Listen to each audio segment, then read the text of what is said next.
اسلام خلکو ته وایي، خپلو پیروانو ته وایي چې کافران د تاسو په اړه بد عزایم لري، دا د تاسو دښمنان دي، ځکه چې د الله دښمنان دي. دوی سره دوستي مه کوئ، په دوی اعتماد مه کوئ، د دوی په خبرو مه تېروځئ. نو بیا خو به مسلمانان یو امت و او کافران به بل امت و، او دوی غواړي چې کافر او مسلمان د ټول داسې شي لکه دوی چې دي، لکه چې الله تعالی فرمایي ودوا لو تکفرون کما کفروا فتکونون سواء. دوی دا خوښه ګڼي چې تاسې داسې کافر شئ لکه دوی چې کافر دي، بیا به ټول یو ډول مساوي یو برابر یاست. نو د دې لپاره چې د کفر او د اسلام تفاوتونه له منځه وباسي او هغه رواني سایکولوژیک حالت په مسلمانانو کې ختم کړي چې له کفر او کفارو دې تنفر ولري او ځان دې په هر لحاظ، په رواني، اجتماعي، اخلاقي، تمدني، عسکري، په هر لحاظ یو بیل کیان او یو بیل ټولنه وګڼي. دا وضعیت د دوی له ذهن نه وباسي او دا په هغه وخت کې کېږي چې دې ته یو ډېر زراق پر زرقبر قانون ورکړي ورته پیسفول کو ایگزسټنس، باهمي مسالمت آمیز موجودیت یا وجود. دا دې په اسلام کې راشي. د چا د کفر له وجې نه له چا نه نفرت نه وي. که د یو چا په کورنۍ کې، ټولنه کې، کلي کې څوک کافر کېږي، کمونیست کېږي، لیبرال کېږي، هیومنیست کېږي، نشنلیست کېږي، دیموکرات کېږي، ملحد کېږي، شي دی بس جنګ دې نه کوي یو بل سره، نور دې په عقایدي لحاظ باندې یو بل سره وزغمي. چې دې ته بیا دوی د ټالرنس یا د زغم یا د پیسفول کو ایگزسټنس فلسفه ویله. دا په اسلام کې دا دوی چې جوړ کړی، په دې اسلام کې دا ور داخل کړه او د دې لپاره یې پراخ تبلیغات، پراخ مؤسسې، پراخ میډیا، پراخ فلسفي کتابونه، پراخ نشرات او په لوی شمېر کې فیلسوفان، مناظرین، لیکوالان، ادیبان، شاعران، مدرسین، نصابونه، پوهنتونونه دا یې جوړ کړل تر څو د کفر او د اسلام دا خبره وباسي او ټول یو ډول شي، بس هیومنزم شي. being human دا پکې یو مقدس شی شي. ته انسان مقدس، زه انسان مقدس یم، بس خلاص. کفر اسلام کې چا راوستلی داسې خبرې را ایجاد کړي چې متاسفانه دا تر ډېره حده د دوی دغه مفاهیم داخله شو، بیا په د مسلمانانو په ذهنونو کې ځای ونیو. خلکو خپل اولادونه هم دغسې وروزل، خلک د خپل اولادونو په اړه بې تفاوته وو. اوله به ویل خیر دی هلک دی ښه به شي، وروسته ویل نو غټ ده زه څه پې وکړم، ګزاره به سره کوو. پلار مسلمان زوی کافر، پلار ملا زوی دیموکرات، پلار حاجي صاحب زوی لیبرال، پلار ملک صاحب پیر صاحب زوی کمونیست. بس په یو خاندان کې ګزاره کول چاره نه کېږي. نو دغسې وضعیت ایجاد کړه. دا باید د دوی په اسلام کې د هغه اصلي مفاهیمونه وي. بله خبره پکې دوی چې په دې نوي اسلام کې ور اضافه کړه یا یې ور واچوله، هغه پکې سیاسي او دیني پلورالزم یا تعددګرایي وه. مسلمانان یو صف و، یو قیادت و، یو فکر و، یو نظام و، یو سیاسي او دیني جهت و. نو دوی قوي و. د دې لپاره چې دا سره ټوټه ټوټه کړي، نو بیا یې ویلي چې تعددګرایي ته باید ځای ورکړي. پلورالزم تعددګرایي باید راشي. او تعددګرایي یوازې سیاسي تعددګرایي نه چې په یو مملکت کې د 200 حزب جوړ شي، بلکې دینی تعددګرایي هم راشي. څنګه چې دلته اسلام شته دغسې د مسیحیت هم دلته وي، څنګه چې اسلام شته دغسې د یهودیت هم وي، څنګه چې اسلام شته دغسې د کمونیزم هم وي، دغسې د لیبرالیزم هم وي، دغسې د هیومنیزم هم وي، دغسې د رشنلیزم هم وي، دغسې د نشنلیزم هم وي، دغسې د الحاد هم وي، دغسې د شیطان پرستی هم وي. هر شی دی. ولې؟ ځکه چې پلورالزم یا تعددګرایي یو اصل دی په دغه نوي اسلام کې چې دوی جوړ کړی. متاسفانه چې دغه مفاهیم هم په اسلامي نړۍ کې په پراخه اندازه خپاره شول، په دې باندې حکومتونه جوړ شول، په دې باندې احزاب جوړ شول، په دې باندې قوانین جوړ شول، په دې باندې د ملتونو فرهنګ جوړ شو، له دې نه نصابونه جوړ شول. او دا هر څه به د اسلام او د مسلمانانو په ارزښتونو په خلاف تمام شول. بل ارزښت چې دوی په نوي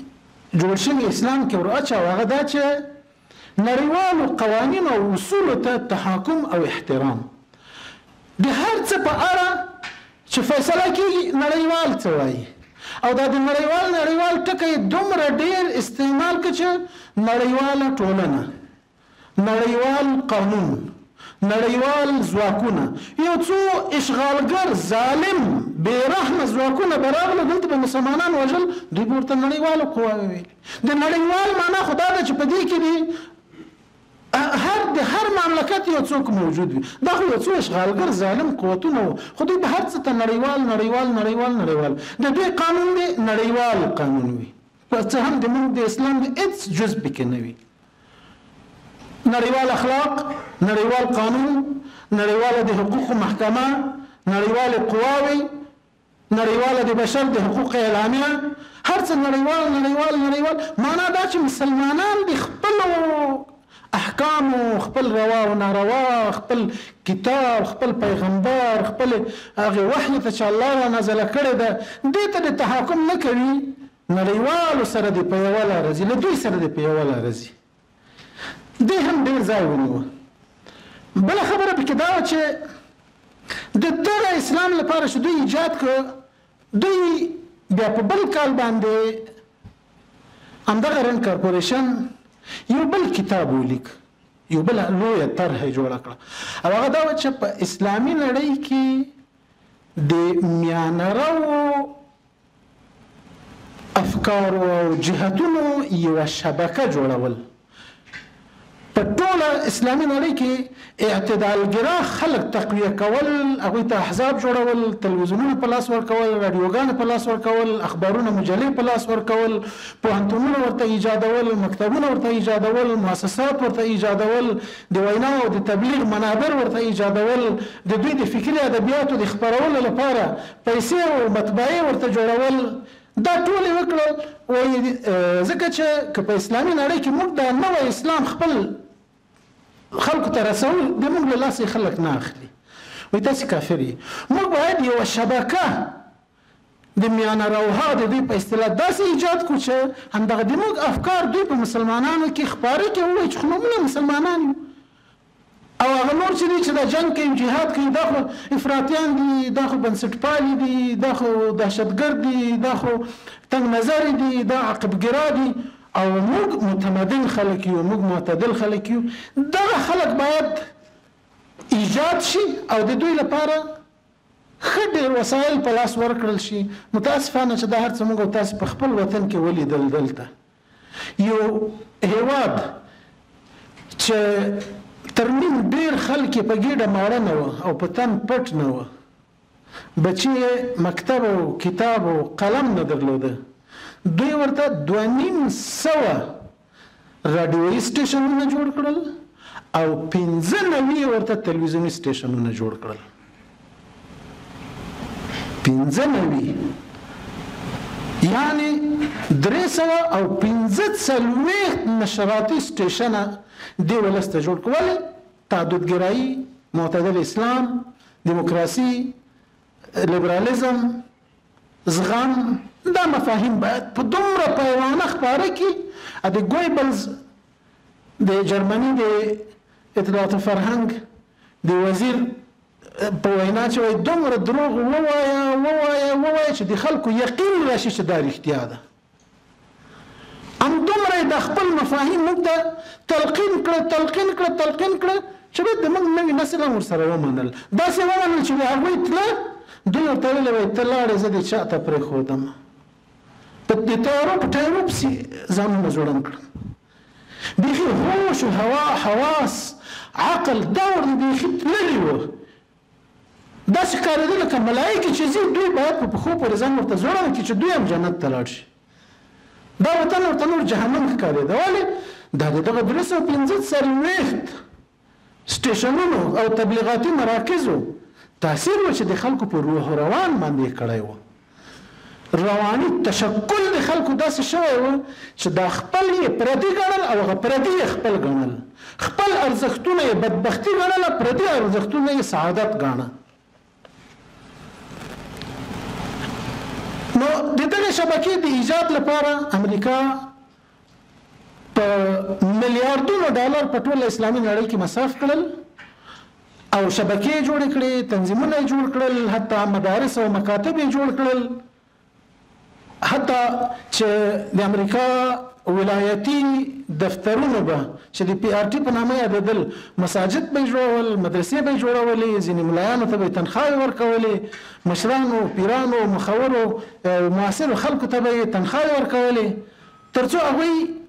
هغه مفاهیم خلکو ته ور تلقین کړي چې دوی به ورښودل. دا چې د اصلي اسلام او د دوی د اسلام ترمنځ